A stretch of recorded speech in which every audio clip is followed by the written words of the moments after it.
We're going to start off today by making a vegetable stock, so we're going to turn our back burner up to about 7.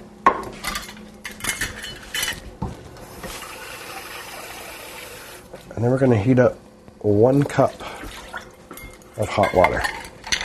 I'm going to bring this back to our burner. I'm going to take some vegetable stock. We're going to use a half a teaspoon of vegetable stock, and that's very sticky, and that's why we're adding the water first.